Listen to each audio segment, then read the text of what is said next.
बालबालिका भन्नाले 18 वर्षभन्दा कम उमेरका केटाकेटीहरूलाई जनाउँछ, जो शारीरिक र मानसिक रूपमा विकसित हुँदै गरेका हुन्छन्।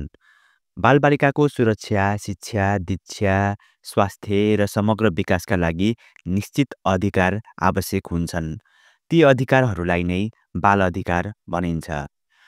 यसले 18 वर्षभन्दा मुनिका सबै बालबालिकाहरूलाई प्राप्त हुनुपर्ने आधारभूत हक र सुविधाहरूलाई जनाउँछ। बाल अधिकार बालबालिकाले पाउने मौलिक र जन्मसिद्ध अधिकार हो। कुनै पनि देशका बालबालिका उक्त देशका भविष्यका कर्णधार हुन्। भोलिको दिनमा देश कुन अवस्थामा हुन्छ र कस्तो बन्छ भन्ने कुरा आजका बालबालिकाहरूमा निर्भर हुन्छ। बालबालिका भनेको सानो बिरुवा हुन्। जसरी एउटा बिरुवाले राम्रोसँग मलजल पाए बिरुवा सप्रिन्छ, त्यसै गरी बालबालिकाले पनि पौष्टिक र स्वस्थ खानेकुरा खान पाए र उचित शिक्षा दीक्षा पाए उनीहरू परिपक्व हुन्छन्। र यी सम्पूर्ण कुराहरू बालबालिकाका नैसर्गिक अधिकार पनि हुन्। बालबालिकाको हक हितको संरक्षण गर्नका लागि संयुक्त राष्ट्रसङ्घले सन् 1989मा बाल अधिकार सम्बन्धी महासन्धि पारित गरेको छ, जसमा बालबालिकाको हितका लागि 54वटा धाराहरू समेटिएका छन्। नेपालमा पनि बालबालिकाका अधिकारहरूलाई सुनिश्चित गर्न संविधान र कानुनमा विशेष व्यवस्था गरिएको छ। नेपालको संविधानमा बालबालिकाको अधिकार सुनिश्चित गर्न पहिचान र नागरिकता, शिक्षा र स्वास्थ्य, सुरक्षा र संरक्षण जस्ता अधिकारहरूको व्यवस्था गरिएको छ। बालबालिकाको अधिकारको लागि बालबालिका सम्बन्धी ऐन 2075 को पनि व्यवस्था गरेको छ। यसले 18 वर्ष नपुगेका सबै व्यक्तिहरूलाई बालबालिकाको वर्गमा राख्ने व्यवस्था गर्नुका साथै बाल शोषण, दुर्व्यवहार, बाल श्रम, अपहरण र अन्य हिंसात्मक व्यवहारबाट सुरक्षाको व्यवस्था पनि गरेको छ।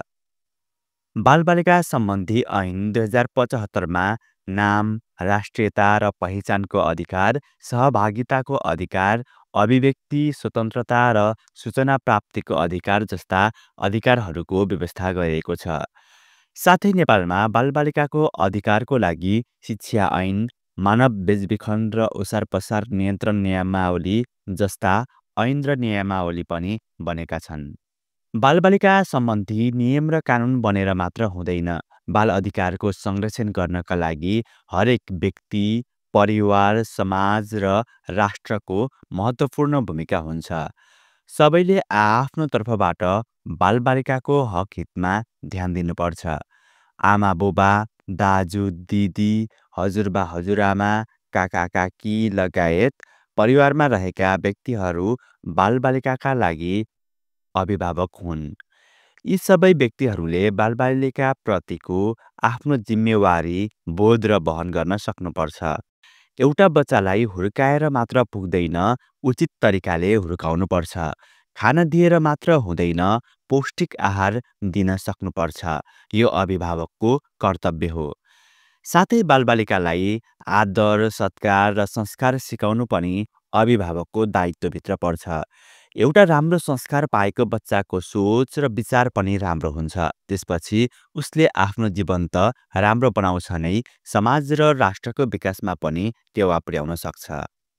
आजका बालबालिका भोलिका कर्णधार हुन् र उनीहरूको अधिकारको संरक्षण गर्नु हामी सबैको दायित्व हो। शिक्षाको हक, स्वास्थ्यको हक, बोल्न पाउने हक लगायतका अधिकारहरू बाल अधिकारभित्र पर्छन्। बालबालिकाहरूले आफ्नो पूरा अधिकार पाए मात्र उनीहरू पनि शारीरिक र मानसिक रूपमा पूर्ण रूपमा सबल हुन सक्छन्। बाल अधिकार संरक्षणका लागि हरेक परिवार, हरेक समाज र सिङ्गो राज्यले नै विशेष ध्यान दिनुपर्छ। विभिन्न बाल शोषणमा परेका बालबालिकालाई उद्धार गर्नु त पर्छ नै, साथै बाल श्रम शोषण गर्ने हरेक व्यक्तिलाई अझै कडाभन्दा कडा कारबाहीको व्यवस्था गर्नुपर्छ। समाजमा र विद्यालयमा बालबालिकाका लागि विभिन्न कार्यक्रम सञ्चालन गर्नुपर्छ। अभिभावकहरूले बालबालिकाको अधिकार बुझ्नुपर्छ र आफ्ना बालबच्चालाई शिक्षा, दीक्षा, माया र स्नेह दिन सक्नुपर्छ।